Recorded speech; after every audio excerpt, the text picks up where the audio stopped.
Délimiter des territoires ne se résume pas à tracer des lignes sur une carte. Si vous savez vous y prendre, vos clients s'en trouveront plus satisfaits, vos frais de déplacement réduits et vos commerciaux motivés et productifs. L'enjeu est de taille. Je vous recommande 2 approches de délimitation. La composition ou bien la décomposition.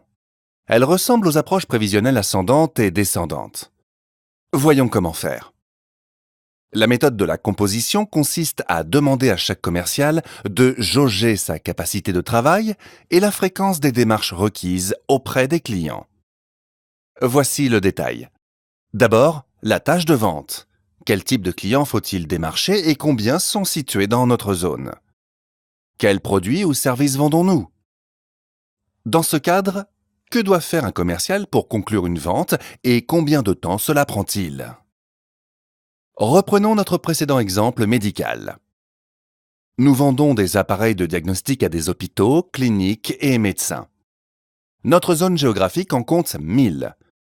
La vente de ce matériel étant complexe, chaque demande de nos commerciaux dure longtemps. Nos clients étant très dispersés, chaque commercial en démarche 2 par jour, soit 500 démarches par an. Nous avions fait le même calcul lors du recrutement de nos commerciaux. À présent, nous devons délimiter pour chacun un territoire commercial comportant environ 100 clients. La décomposition est tout l'inverse.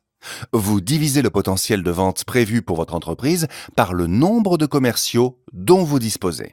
Voilà ce qui est attendu de chacun.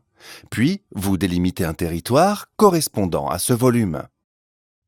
Préparez-vous à modifier votre découpage selon les différences territoriales. Par exemple, les distances de trajet dans chaque territoire influent sur le nombre de clients que chaque commercial peut démarcher par jour.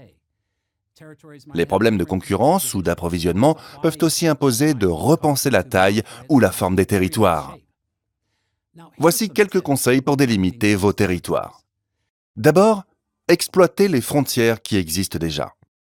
Vous suivez alors le découpage des États, provinces ou régions.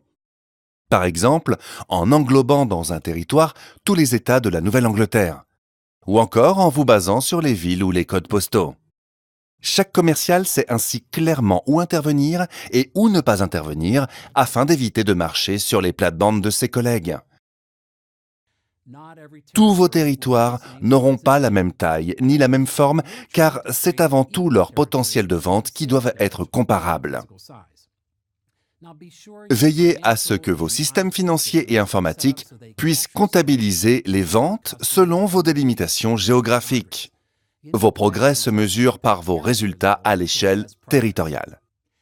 Enfin, préparez-vous à repenser souvent vos délimitations. Tout évolue, le marché, vos commerciaux et même vos concurrents. Augmenter ou diminuer, la taille des territoires est un curseur qui vous permet d'obtenir des résultats. C'est le rôle du directeur commercial, ajuster et s'adapter pour maintenir la compétitivité de son entreprise.